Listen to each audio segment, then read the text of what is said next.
you're still here.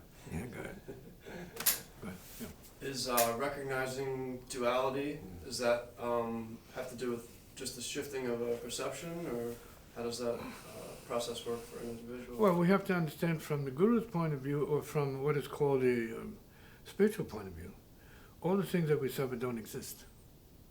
Or they're appearances, so they exist as appearances, like ghosts, but they're not real. So then you have to use a concept of what seems real, but is it really real? See?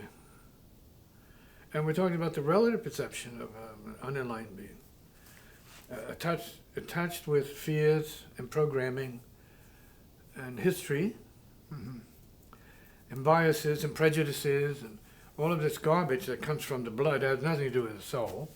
Right? So let's say a spotless, stainless soul, right? Paramatma, super soul, it's clear. So once you start realizing that what you've been suffering is your culture, that your ego, your self as part from or separate from other, creates and validates and causes suffering to your being.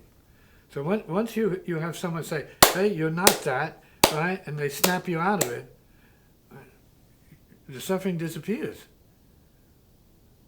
That's why when you're around these yogis or practitioners, you start to forget about your suffering and who you are. And what happens is, it's not like it's a miraculous thing that happens, no. You just stop buying into your own nonsense and you open up to this other thing. Maybe it's equally nonsense, but it seems to be more beautiful than what you are suffering, which is a bunch of bunk, self-created neuroses, not knowing better. So you're creating your downfall. You're holding yourself back.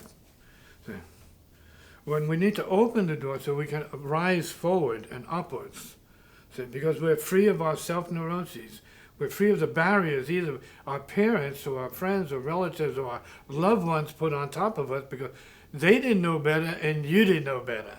So you're going around like this heap of garbage, right? And believing it, right? And expecting, something else to take it from you. When it's your garbage, you have to eat it yourself.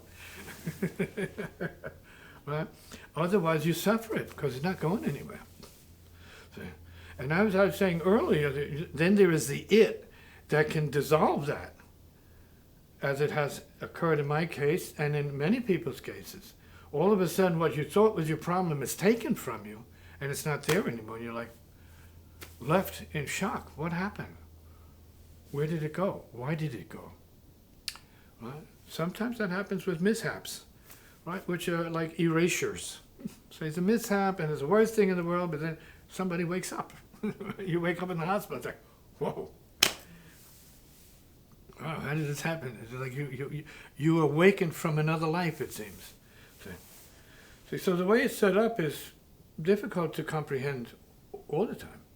But there are these moments when you start seeing that there's something else going on once you pay attention to looking at it, that is really serving the cancellation of your neuroses and moving you towards opportunities that help you to realize your realization of a heart being, your realization as a heart being, and that your heart is foremost important in terms of who you need to be and what you need to share with other people. It's all about the heart, have no doubt.